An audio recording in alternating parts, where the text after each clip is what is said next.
Here we go. Hunt Companion. Hunt Companion. It is. I almost caught me off guard with that one. Hunt Companion. 12/15, December 15th, if you're listening to this. Rock and rolling, man. We've 10 got days to Christmas. Yeah, we've got probably Shut up, Nick. Shut up, Nick. Why did you get that retainer on there? I have always had it since I got braces, Wow. but I'm trying to get my teeth nice and straight. So For Christmas. well, they've just been getting out of line. I got gotcha. lazy, and I usually just wear it at night. Mm. But Right. you know, my teeth were starting to shift a lot, so I've been wearing it during the day this week. Gotcha. Yeah. Just your own dental advice. Yeah. Orthodontic advice. Yep. My mouth's pretty sore. I'm not gonna lie. My teeth are in pain. Yeah, that No means pain, they're no probably pain, no gain. they're probably shifted way out. Yeah. Yeah. Yep. That'll happen. What do you do? What do you do? What do you do? Smart. Well, I think we were talking about this. We've got maybe a few more hunt companions here before we wrap the hunt companion up for the year. Mm-hmm. Probably sometime right after the first of the year. I would say our last one is going to happen. Mm-hmm. Start rolling back into more Ibotta Farms. Ibotta Farms. Yep. So hunt companion, I think, will transform to the Ibotta Farm. Pretty much. So that'll be our way of keeping you guys up to date with what we're doing from purchasing, management, everything around it, farm stuff. Yeah. No, that's the right description. I think if you've seen the Ibotta Farms in the past, I mean, we've done more than I thought. 15 or 16? 20 of them probably. And they were long form, podcasts and stuff. I think that, like you said, we're going to roll the Hunt Companions, which are like 20, 30 minutes into the Ibotta Farms, just per seasonality. So, So probably start doing that as we get more into farm projects and stuff and, potentially buy another farm, or as we continue, that farm evolves and, start looking at other ones even, that'll be the place for that. Yep. That'll be all discussion. So keep them up to date on that. For now, though, it's December 15th. And it's still Hunt Companion. It's still Hunt Companion. Well, if it's Sunday, December 15th, Pennsylvania's gun season just ended. Rifle season, gun season ended. So we're actually in a lull. Now there is no deer seasons in Pennsylvania, which is really weird. That we have this weird lull for, 10, 11 days. Day after Christmas, it opens back up for late archery and flintlock muzzleloader, which is fun. This is prime vehicle collision season in Pennsylvania. Yes, it is. It is very much so. So yeah, we've got this weird lull for the next 10 days or so. Something called Christmas in between, ruining my deer season. And but yeah, other than that, this upcoming weekend is the second Ohio gun season, 21st and 22nd. They just keep coming. You're like, oh, we survived. Just like waves, dude. Crash. It's like D-Day. Just crashing on the beach, man. It sucks.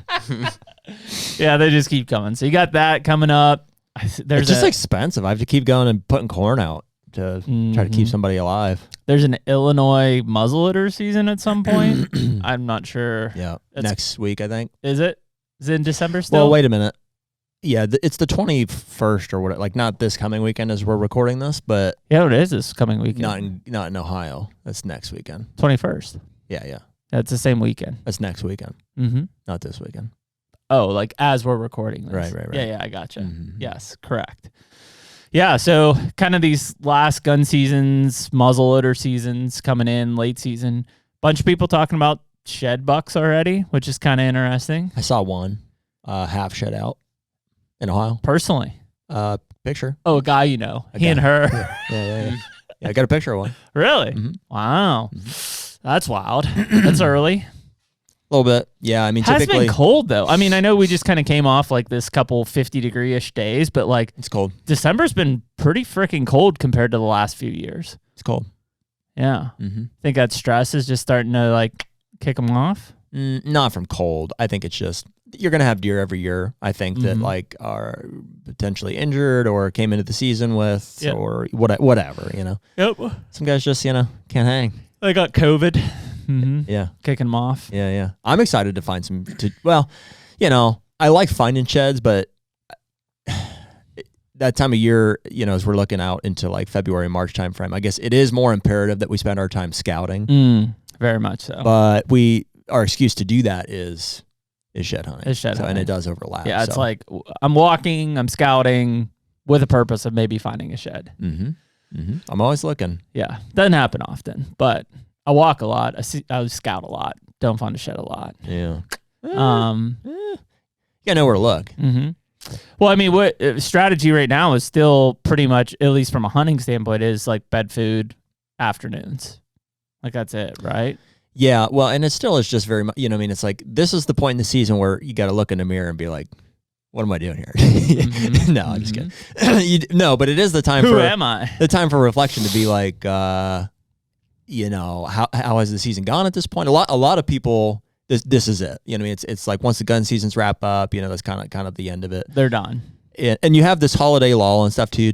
It's pretty tempting to be like, I think, you know, I'd rather just eat cookies and, you know what I mean? It's we had a good season type of a thing. Yeah, you know? it was good. It was good. And we did. I mean, between the two of us, we put down $3 this year, right? $3. And so we got some doe harvest ahead of us. And at some point here, I'm right on the verge of like you know, another burst of energy to go out and run around and try to find one that I want to kill in Ohio.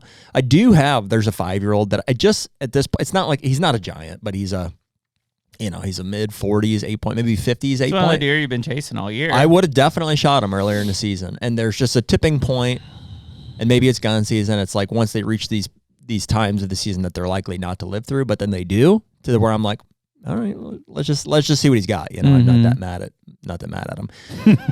I would suspect that I could go out and turn one up. Mm-hmm. Do you think that's your most likely case of going and hunting one, is if you turn one up now? Yeah.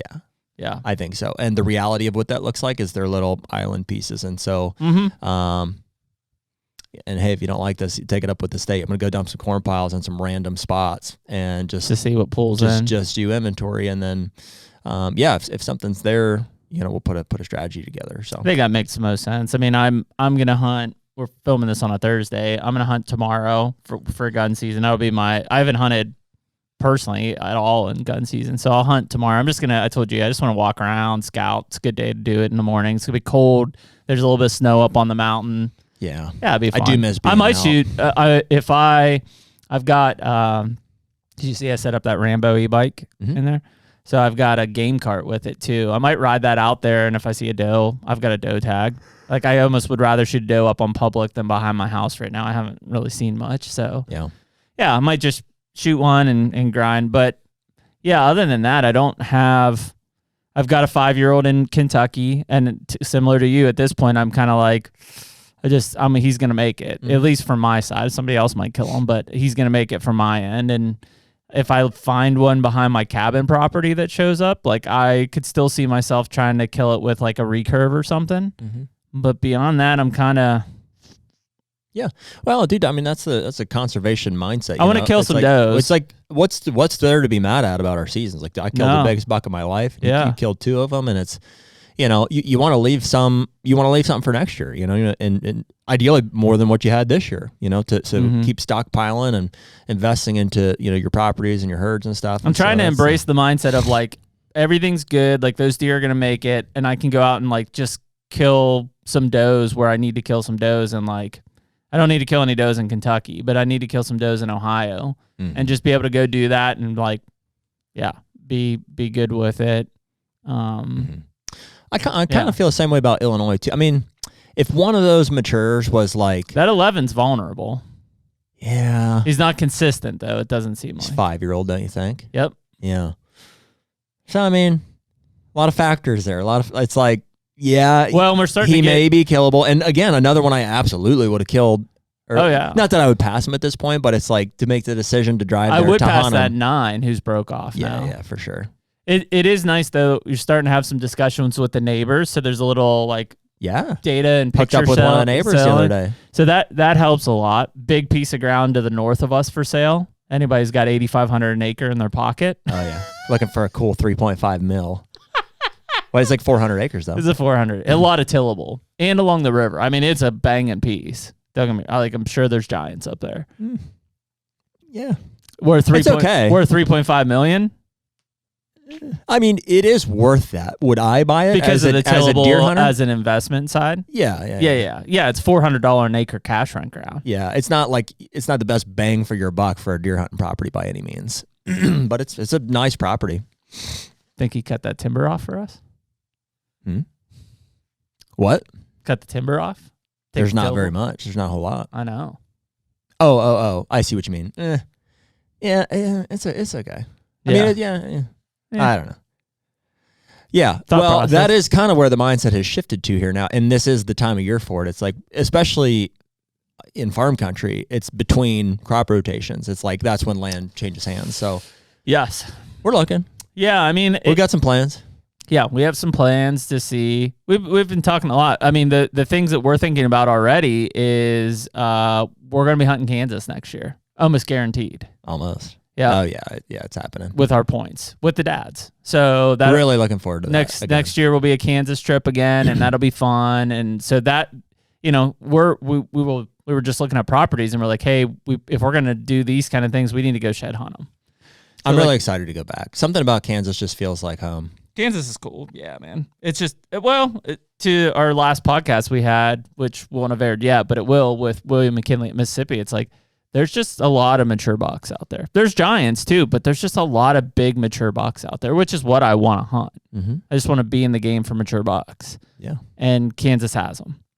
So does Iowa. It just takes us 6 or 7 years to draw there. It's like anywhere can get hunted out. We talked with Mick last week about the Southeast has just all been hunted out, and so hammered. We're leaving that part of the state. This will be our first time. I've never hunted anywhere but the Southeast. Venturing out. Yeah. That's where I started 11 years ago. So we're checking out some different options there. Yeah, I'm super looking forward to that. Mm-hmm. Seems like we got a lot of good options stacking up for this year too. Yeah. I do think that should be a priority of early this coming year is to get out and shed hunt and walk as much of that as we can. It just, man, it happens fast. It's like, you go from walking a property in February or March to like, hey, it season's in next month. Like, what's the plan? What's the strategy? Especially with the dads too. It takes a little extra. Well, not to mention coordination with Illinois and Ohio and Kentucky, just managing the other farms in the, late winter for chainsaw duties and then frost eating and then you're spraying and then you're like, it doesn't stop.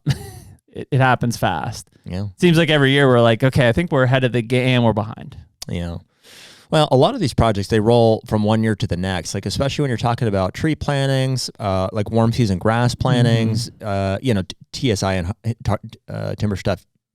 It can happen quick, but it takes like preparation, burns, and especially like all that stuff. It's like almost you have to be doing stuff in spring, summer, fall, just to prep it. And then when it's time, so it's like a lot of these projects are like by the time you thought like, oh, it'd be a good time to do it, it's like you miss the preliminary stages. So there's a lot of that always happening, and it seems like no matter what, I'm kicking myself that I'm like, I should have prepped for it. I wanted to plant all the switchgrass. I'm like, I should have sprayed it in the summer and the fall, and I guess you can only do so much, and that's it. I did do a lot, so I'm looking back on some things, and maybe we'll touch on this in more depth on our podcast today. But I am excited about some of the switch stuff that I planted last year. Mm-hmm. Just this past year, it was fun to see it just exist. It was there. It was like 3 foot at the tallest. Yep. What's that do? And it's now just with buffer strips. But yeah, full growth year. This year we'll get a 5 or 6 foot year out of it. Yeah. No, I mean, I think it'll be. It's a lot. We saw a lot of progress on our Illinois farm this year. Those deer felt almost too secure in that damn farm. Yeah. To try to see them and get eyeballs on them, and so. A lot of good potential deer on that property. Again, cool to have those neighbor discussions where it's like, boy, I don't know, what about this deer? And it's like, oh, he knows them. And I've seen that even in Ohio. I'm starting to talk with some of my neighbors in Ohio, and I'm like, boy, I wish this deer would show up. And he's like, yeah, I have him. He's here all the time. He's on my corn pile. Mm-hmm. And so they're there. But yeah, it'll be. This final kind of run through. A lot of states are done here. End of the year, end of the month. Yeah, end of the month to maybe the second week of January. Mm-hmm. And at that point, things really start to wrap up quick. So, you're in this final haul here of like you're going to be able to see some good deer if you've got food. If you don't have food, it's going to be a rough next 2 to 4 weeks. Definitely final haul. It's a tough time of year. I mean, you just really have to have the right situation or have done the work, to get the food. It really comes down to cover and like visual barrier to be able to access spots that can be bow hunted successfully this time of year. It's just, it's challenging. Yeah. So like I said, I like this time if I've killed bucks, which I have, and I'm pretty content. Besides, like I'd like to get the kids still on a couple deer. Other than that, I'm just and my dad. I'd rather kill a couple does. And have the kids shot? You said Harlan killed a doe this year. We just haven't had a bunch of opportunities. Like, it's really kind of fallen flat behind the house this year. I don't know if that was acorn crop or, we had that drought was brutal. How's morale with the kids? Decent. Like, I think Harlan's ready. Like, again, I give that kid a knife today and he'd go kill one. I watched your video in Ohio. He was jacked. Like, when you were doing the interviews, he's like, well, and he wasn't even on the gun the whole time. Oh yeah. He was in the second seat. He was stoked. Yeah, he was like he said numerous times in the blind, he's like he was waiting for Carter to be like, "Yeah, you just go ahead and shoot first," cuz I mean, he's twitching. So he'll be good. Carter's kind of, he's there. He wants to. It's just scenario based. I do want to set some traps. I think Harlan will be all about that shit. He's also really ramped up because our pond's almost full at this point. That's pretty cool. It's come on pretty fast here in the last few weeks. So we'll be on the old stocking schedule in March. That'll be fun. Yeah. So he's pretty jacked about that. Ripping some palominos out of that bastard. Catch me out there. Middle of the night. Alex already told me, he's like, yeah, you just see a shadow out there in the middle of the night. Just don't worry about it. So that's pretty cool. And you can fish that any time, right? Oh yeah. Yeah. I'll stock it before and fishing whenever. So what I was thinking about stock. I was talking to a guy we'll have on here at some point. He's the regional director, like seed coordinator. I'm not sure his title, but for pheasants and quail forever. He's out of Illinois, but he covers Ohio and all this other stuff. And we're talking about pheasant stockings, and I almost did it this year. Yeah, in my Kentucky piece. It's a little disappointing to hear. There has never been a documented case that he's aware of a successful stalking and they live. Like it can't happen. They all die. They all die. Yeah. I was like, well, what if I planted like 50 acres of switch and I put out like, he's like, no, it doesn't matter. He's like, we work with clubs that put out 1,500 pheasants a year. They're all dead. Or 1,000 or something. And he's like, they all die, every single one. And that was so funny. I do see them moving more. In fact, when I hunted... That's what he said. You have to have contiguous cover. You have to get wild pheasants to like transition into your stuff. It was like, it was maybe the last week of bow season here in PA. And I was coming out one day and it was miserable. It was like raining and snowing and stuff. And I was coming out and kind of slogging through and I look at like 5 yards and there's this hen pheasant like there. And I was like fumbling to get my release because I was going to shoot it with my bow. And eventually it just, I don't know, it disappeared into the brush. And I think Rieger and Andrew were like, yeah, they stalk like a mile away. I'm like, holy shit. I was like, I think made it pretty far.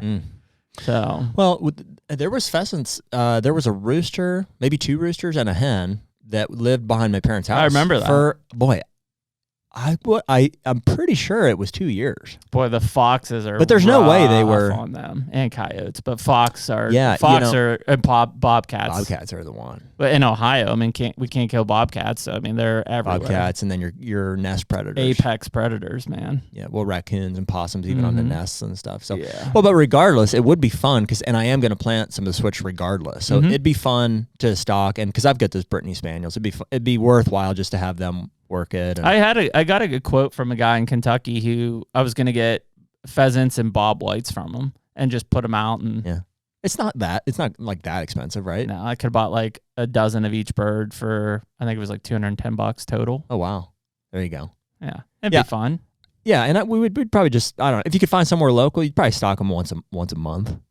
Be a fun. If you're going to hunt them and stuff. If you're going to hunt them. It'd be a fun project. I kind of just wanted to like. You know how much fun my dad would have having people over to pheasant hunt? You'd never have a deer on that property again. Well, we would just no. There's a little. Feel like an Amish wave coming through. There's a like 10-acre field there by the house that. That was the one we were going to burn. Wouldn't hurt anything. The one we were going to burn, right by the house. No, by their house. Yeah, that's what I'm saying. Oh, well, there's nothing to burn. It's they take hay off it right now. Gotcha. Oh, yeah, I'll show you a map. We're going to do, he bought all these trees. So we got Norway spruce, white spruce, or white pine. What kind of oak did we get? Sawtooth. Sawtooth oak. And, Dad just loves his black walnut. He's like, gotta have black walnut. So there's black walnut in there too. Future investment. Yeah, so we're going to plant 2 different hillsides that, seem to be pretty haphazardly chosen, but whatever. Sure. We'll go plant them and... Some of them will die. Some tractor time with Dad. And some of them will make it. And then that adjacent hillside I'll plant with switched and stock with pheasants, and that'd be fun. Yeah, it'd be cool. Yeah, I mean that's where, like I said earlier, my brains are overlapping here. It's like I'm still trying to finish the season and have good experience with the kids, maybe get a few more does in the freezer, and then on the other side, I'm like all the projects for 25, and everything. Like, and it's partially reflecting on everything from this year of like didn't have enough cover in Kentucky, like need to build that. Didn't have enough food in Ohio because of the drought, and it's like. Yeah, those are the things that just start racking in your brain pretty hard. Yeah. Well, in hindsight, a lot of successes. I mean, it's maybe at some point we'll go through and try to run through the whole list. But I mean, there was a lot of.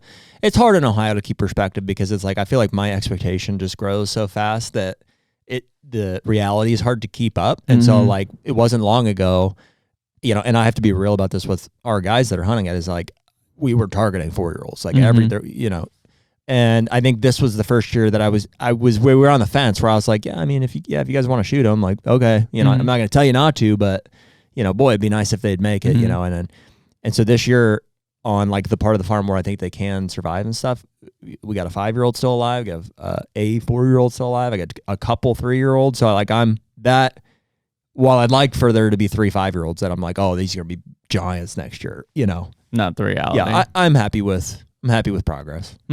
Yeah, I mean, that's all you can do. And yeah, I still think that there are, I won't say a lot, but I think that there's some deer that have been on camera that are just off property. When we're monitoring a couple 100 acres here, a couple 100 acres there, even with corn pals in a state like Ohio or Kentucky, it's like, those deer they're not there right now. And I do think that they'll show back up probably in the next 2 to 4 weeks as temperatures consistently are cold and, really, I guess we talked about it's when guys stop baiting. When guys stop baiting because the season's done, whether gun season's done or they're just done hunting, that's when I think deer really start to move back into some of these other places because there's just... That's interesting. Yeah, that's true. I mean, I've seen it even on my Kentucky or my Ohio pieces. Like I had big corn piles out during gun season. And I mean, I had the same, handful of 3 and 4-year-old bucks there like every morning, every evening, every morning, every evening. It's gone. There's no food left. They're not there. They're gone. Like I'm sure they're around, but they're not visible. Yeah, it's interesting. And I'm sure if I go back and put it back out this week, like they'll come back, So I think that's it. Is like when the seasons are hopping, when it's gun season especially, dude, people are jamming corn piles higher than they ever have. And once those start to fade away because people tagged out or they're just done hunting, those deer kind of just go back to the normal places. Man, I'd love to know their thought process on just how they perceive where resources are, like food and cover. It's just like they know what they know, but like as things get taken away, what is their thought process for like, I should go check an area? There's got to be a reliability factor. And I think it goes back to the early season. Maybe we'll talk about this in our next podcast, but like, if you think about when people are putting out corn piles, like maybe some people are putting them out early, like your bow guys and stuff. But I think overwhelmingly it's right before the gun season. Right before the gun season. Yeah. So that's where your peak is, and then it slowly comes back down. Yep. And I think that those deer maybe shift with that peak because there's resources, there's food in other places, whether it's pressure and or people stop. Then they kind of go back to early season where most people weren't baiting. And so that's where the reliable resources were going to be. Whether it's cut corn I wonder if they whatever. like look forward to that in a way. They're like, can't wait to go back. Can't wait for corn pile season. Oh, the deer? Yeah. Yeah. Oh, I'm sure they do. I'm sure they do. I'm sure they expect it from year to year. It's not like they're unfamiliar with what is this. They know. I mean, it's just like mineral looks. Like I remember having one that like every August, like mid-August, the same buck would show up year after year on that same mineral look. Even if I didn't refresh it.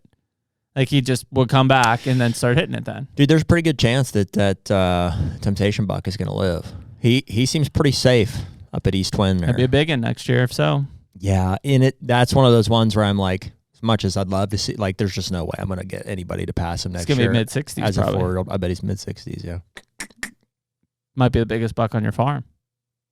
Probably score-wise. Probably score-wise. There's a couple deer, though. Man, if Flyer makes it, he could be 60. I don't know if maybe. Yeah, maybe. I'm optimistic about all of them. Yeah. I mean, glass half full. Any one of them could jump. So minus the gun seasons, which is like D-Day. All right, we'll save the rest for the full. We'll save it all. Anyways, we appreciate you guys listening to Hunt Companion on December 15th. If you guys are hunting this week, be safe. Good luck. And we'll get you next Sunday. Hunt Companion. Take me